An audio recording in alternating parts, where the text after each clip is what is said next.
कार्तिक महात्म्य अध्याय 8। जिसकी दया से सरस्वती भाव रही उपजाए, कार्तिक महात्म्य का कमल लिखे। 8वां अध्याय। नारद जी बोले, अब मैं कार्तिक व्रत के उद्यापन का वर्णन करता हूँ, जो सब पापों का नाश करने वाला है। व्रत का पालन करने वाला मनुष्य कार्तिक शुक्ल चतुर्दशी को व्रतों की पूर्ति और भगवान विष्णु की प्रीति के लिए उद्यापन करे।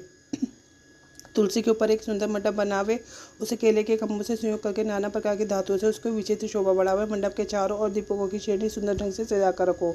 उस मंडप में सुंदर बंधनवारों से सुशोभित 4 दरवाजे बनावे, उन्हें फूलों से चंवर से सुशोभित करे। द्वारों पर पितक पितक मिट्टी करके द्वार पर बनाकर उसकी पूजा करे। उनके नाम इस प्रकार है: जय, विजय, चंड, प्रचंड, नंद, सुनंद, कुमुद और कुमुदाक्ष। उन्हें चारों दरवाजों पर 2-2 से क्रमश से स्थापित कर भक्तिपूर्वक पूजन करे। तुलसी की जड़ के समीप 4 तंगों से सुशोभित सर्वभद्र मंडल बनावे, उसके ऊपर पूर्ण पत्र तथा पत्र रतन से संयुक्त कलश की स्थापना करे। कलश के ऊपर शंख चक्र गदाधारी भगवान विष्णु का पूजन करे।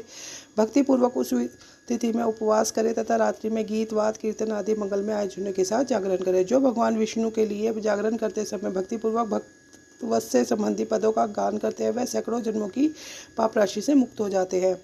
जो मनुष्य भगवान के निमित्त जागरण कर रात्रि की भर भगवान का कीर्तन करते हैं, उनको असंख्य गोदान का फल मिलता है। जो मनुष्य भगवान की मूर्ति के सामने नित्य गान करते हैं, उनके अनेक जन्मों के एकत्रित पाप नष्ट हो जाते हैं। जो भगवान के सम्मुख बैठकर कीर्तन करते हैं और बंसी आदि बजाकर भगवत भक्तों को प्रसन्न करते हैं तथा भक्ति से रात्रि भर जागरण करते हैं, उन्हें करोड़ों तीर्थों का फल मिलता है।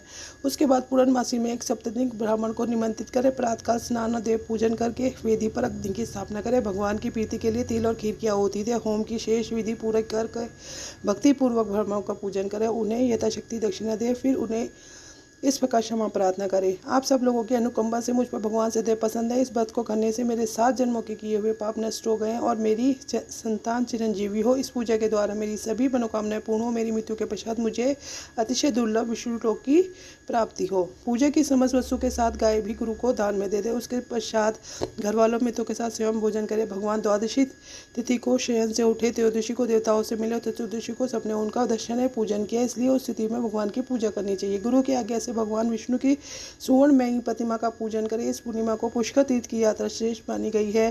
कार्तिक माह में इस विधि का पालन करना चाहिए। जो इस प्रकार कार्तिक के व्रत का पालन करते हैं, वह धन्य पूजनीय, उन्हें उत्तम फल की प्राप्ति होती है। जो भगवान विष्णु की भक्ति में तत्पर वो कार्तिक में व्रत का पालन करते हैं, उनके शरीर में से सभी पाप तत्काल नष्ट हो जाते हैं। जो श्रद्धापूर्वक कार्तिक के उद्यापन का महात्म्य सुनता या सुनाता है, वह भगवान विष्णु का सायुज्य प्राप्त करता है। तो इसी के साथ कार्तिक मास महात्म्य का अध्याय 8 पूर्ण होता है। ओम नमो भगवते वासुदेवाय नमः।